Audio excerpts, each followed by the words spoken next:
M1. What do you say an M1? M1's made in Germany. It's high quality, probably a full piece of brass that's been milled out, weighs a ton. I have it on one of my most sturdy mic stands, size of a human arm, and it has this really cool, I don't know if you can tell, but it's got this really wonderful adjustment that lets it go forward or back. And this isn't one of those mics that's going to start moving around. It's really rock solid, made incredibly well. Rock solid power supply that comes with it that lets you go run the garden of Omni to Figure 8 and then anywhere in between. This mic has a wonderful 3D image of sound sources. Yes, I know it looks vintage, but it doesn't sound like a C12, doesn't sound like a 67. It's going to leave you a little bit baffled on what this mic sounds like, but what it sounds like is a face.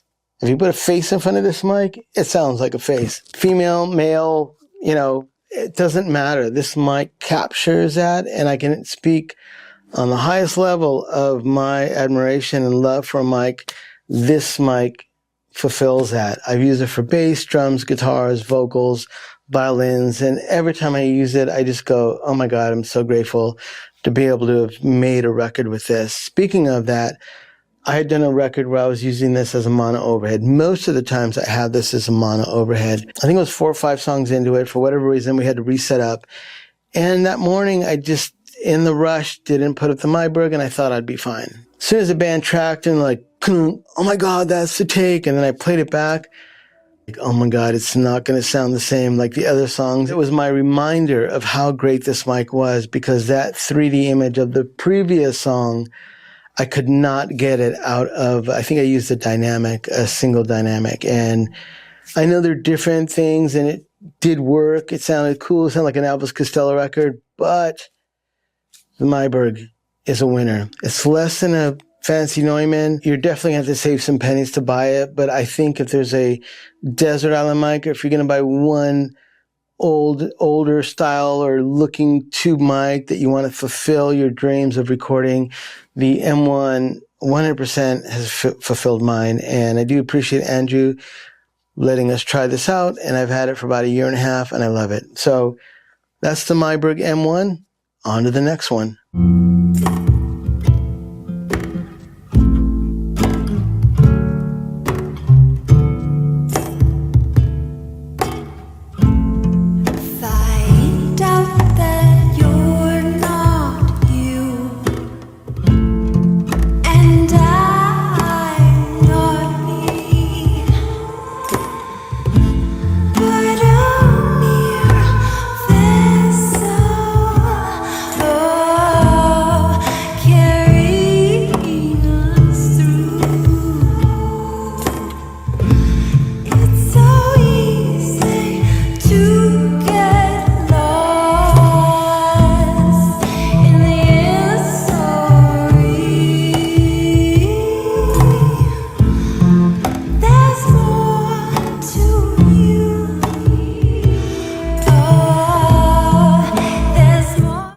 We're at mic number 2 of Manny's mic gallery. This is a Mojave MA37. It's a tube condenser, tube in the top of the mic or the bottom, because you flip it either way. Hardcore power supply, built like a tank.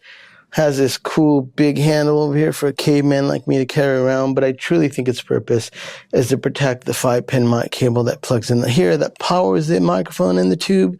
That runs all the way around to the top, and you plug it here, and it's about 1 foot away from the mic, and basically you can take it off the stand. What I love about that is it is actually built like the way the real Sonys were. And I do think because of that mic cable being 1 foot away where you make the impact, super smart not to put it anywhere on the mic. And I do think when you get an expensive mic like Neumann's, and any mic over $4,000, $5,000, $6,000, they always have the screw-on bottom, and you're never slamming a cable into it. But, you know, dynamics and ribbons and, you know, some condensers, even 87s, you just plug the mic in the bottom. But I love that this one doesn't have that.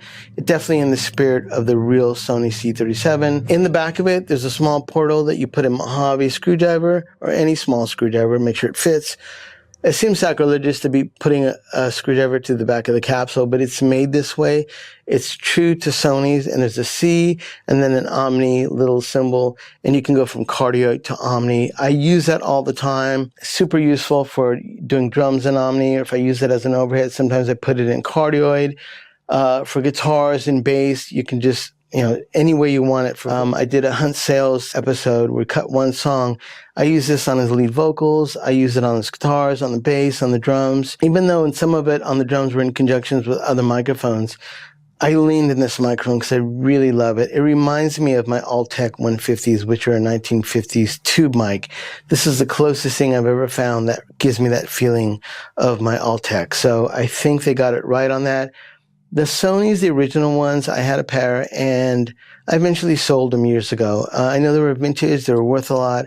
I really got them because Van Halen had them as their overheads, and you want the Van Halen overheads. But in all the vintage blah, blah, blah, they really left me feeling disappointed. It wasn't really, for me, worth the money for those, and they were just sitting real estate in my locker. And if I'm not using it, I just don't have the mic. So I got rid of them, kind of forgot about them, and it wasn't until Warren was doing an episode using Mojave mics, and I saw the ad for one of these. I asked him, is it possible to borrow the M37? And the Mojave, a little later, was nice enough to send one over. I use it every day, and it has a huge impact on my recordings. Mojave, I think you got it right. M37, time to go to mic number 3.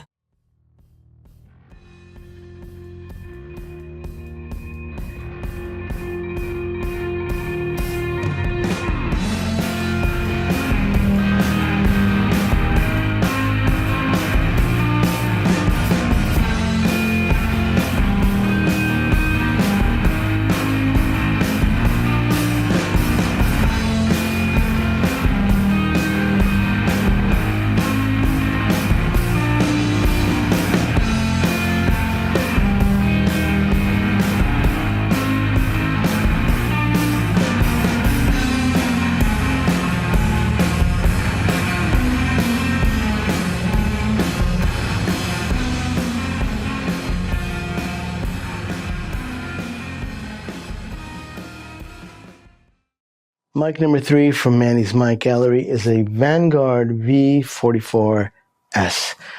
Obviously, this mic is as tall as the Eiffel Tower, or taller than me, but it's beautiful, has these wonderful brass capsules.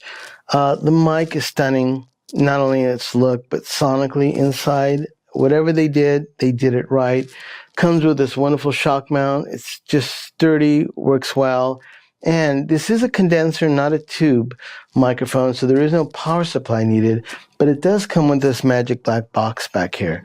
The mic comes in on one cable, and obviously there's a lot of information. You have 2 capsules and electronics coming through here, runs on phantom power, but the breakout box is where the magic happens. You have 3 outs here that are XLRs that go to your DAW, or your recording system, or your tape machines. One is the bottom, one is the top, and then you have a duplicate of the top on the third one that's flipped out of phase. And that's for MS recording. So it's a decoder. So it runs 3 to your DAW, your recording system, and it's already giving you MS. Well, actually, if you turn that mic like that, that would be MS recording. So that's one thing that I was excited about this microphone. But Derek, the owner, when he sent this over, he'd give me a little tip. He said people, that they had been using this with different preamps each mic. I didn't even think about that, but then once he told me a different preamp for the top and the bottom, my brain lit up. First thing I did was put it on a Marshall cabinet. Top was a Neve, bottom was an API. The Neve was kind of the center. The API was on the edge of the cone. I committed to it, and it sounded awesome. And I was already like, okay, this mic has already won me over. It's got to be here. I've got to talk about it. So that was for guitars. And the coolest thing also is if you change this, you can run this one. Let's say you have a vocalist, male or female, and they're singing in the top. You can press the top, and then the bottom. They're singing into this one, but the top one, you can run it to some reverbs or some delays or some tape delays or even some guitar pedals, and you're going to get this wild sound left to right. So I believe there's a really massive amount of just options you can have for this mic that are all musical and really cool. Hold one second. Daddy needs his glasses. All right, so each capsule has its own polarity switch in the back. So you have a set for the bottom, set for the top. It looks like if you put the switch to the left, you get omni, center is figure eight, to the right is cardioid.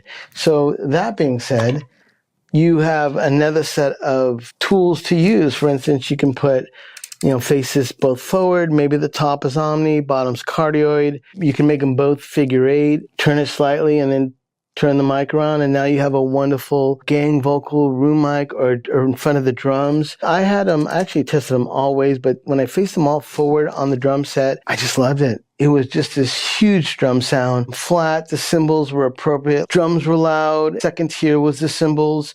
They just did it right. I mean, I'm not sure all the technology that went into this mic, but it is, of all the mics I've shown, the most affordable. It is under $1,200, maybe even $1,100 or $1,000. Don't kill me. It's brand new. You can buy it right now. Wonderful shock mount, beautifully made.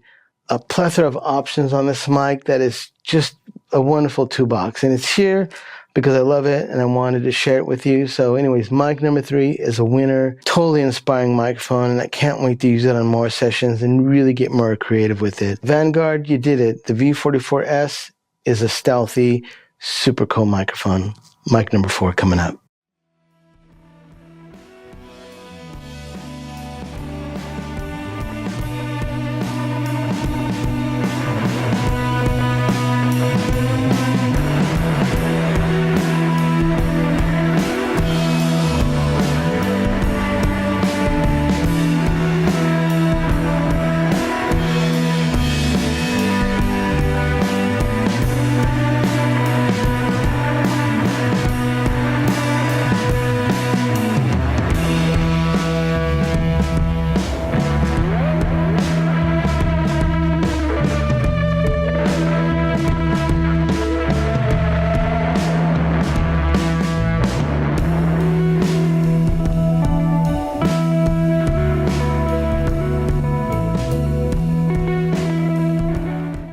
All right, saving the best for last. This is mic number 4 of Manny's mic gallery, MyLab VIP 60. This mic is a Swedish mic, Swedish technology. They're a household name in Sweden and in Europe, and in the United States, you may not have heard of MyLab, but I will tell you, you heard of Quincy Jones and Michael Jackson. That's the mic they used. So it is sitting in world-class studios all over the world. I'm personally just late to the game. When I saw this mic at NAMM, I was like, it's a Darth Vader mic. It's a Death Star mic. I have no idea, except it looked like something out of Star Wars. And as I came to find out more about the mic, I just realized through speaking with MyLab, if there's any way to try this mic out, and they were nice enough to send it out. I only got it a week ago, so of all the mics I've showcased, this is the newest one of them all. I've used it on tambourine, like I mentioned. I use it on guitars, and I've used it on vocals. All of them outstanding. The guitar was like the speaker, flat response. I used it next to a 409, and between those two, I really love it. This is a condenser. You don't need a power supply. It's not tube, but you do need phantom power. It's laid out pretty simple on the front. 5 patterns you can have. Looks like figure 8, supercardioid, cardioid, and somewhere in between omni and then omni. Below it is a roll-off switch. There's flat, 200 hertz, and then 500. And then below that is a pad, 0, 10, and 20. Pretty simple. Now, from what they've explained to me about the rectangular capsule and the technology behind it, it's all about the real estate of that capsule. That technically, if that was in a lollipop, it would be huge. So you would have a large lollipop on top. Because this is rectangular, they're able to get more real estate out of the capsule, and that is their design. All their mics have, at least what I've seen, rectangular capsules. Ulf, who's a dear friend, has a studio in Sweden. He has some of their pencil condensers that have the same kind of capsules in them. He just cannot stop talking about how great MyLab is for drums. I think he uses them for toms, and they have overheads. They have a sister company, I believe it's called Pearl. I may get that wrong, but I did see that company, and they have a new flagship large tube mic that came out. Same technology, same rectangular capsule. I'm going to say that this mic sounds the most unique of all the mics I've ever used. I can't wait to use it more. And Dweezil, I'm coming over to try this mic out on drums. I love this mic. It is super innovative, super inspiring. And once again, if you see it here on Manny's Mic Locker, definitely worthy to check out. Even though Quincy Jones and Michael Jackson used it, Manny from Los Angeles used it. So anyways, thanks for checking this out. On to the next.